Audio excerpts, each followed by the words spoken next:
9 তারিখে একটা অভিযোগ হয়েছে পেট্রাপোল থানায়, কেস নাম্বার 14/2025, আন্ডার সেকশন 126+2, 115+2, 304, 351+2+3 এবং 3/5 বিএনএস অ্যাক্ট, এই ধারায় মামলাটি হয়েছে। সেই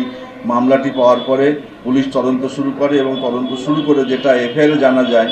যে একজন বিডি ন্যাশনাল, যার নাম অমিত মুখার্জি, সে স্টুডেন্ট ভিসা নিয়ে ভারতবর্ষে এসে শিবাজি ইউনিভার্সিটি থেকে পড়াশোনা করে পিএইচডি কমপ্লিট করে সে যখন তার বাংলা বাড়িতে, তার দেশের বাড়িতে ফিরে আসছিল, মানে ফিরে যাচ্ছিল, তখন সে বর্ডারের ওখানে এসে একজন ছিনতাইকারীর পাল্লায় পড়ে এবং সে তার কাছ থেকে $300 ছিল, সেইটা স্নাচ করে এবং সেটা স্নাচ করার পরে পুলিশ তদন্ত শুরু করে এই আপন মণ্ডলকে গ্রেপ্তার করে এবং আপন মণ্ডলকে গ্রেপ্তার করে আজকে আদালতে প্রডিউস করেছে এবং পুলিশ তদন্ত শুরু করেছে এবং এই যাতে এই ডলারগুলো উদ্ধার করা যায় তার কাছ থেকে এবং ঘটনার ক্রাইম যেটা সেটা যাতে আবার পুনর্গঠন করা যায় সেইটা নির্মাণ করার জন্য তাকে পুলিশ কাস্টডিতে নেবে এবং ঘটনা বিষয়টা পুলিশ তদন্ত করে পরবর্তীকালে আবার রিপোর্ট পাঠাবে। বিষয়টি এখন ইনভেস্টিগেশন এসেছে।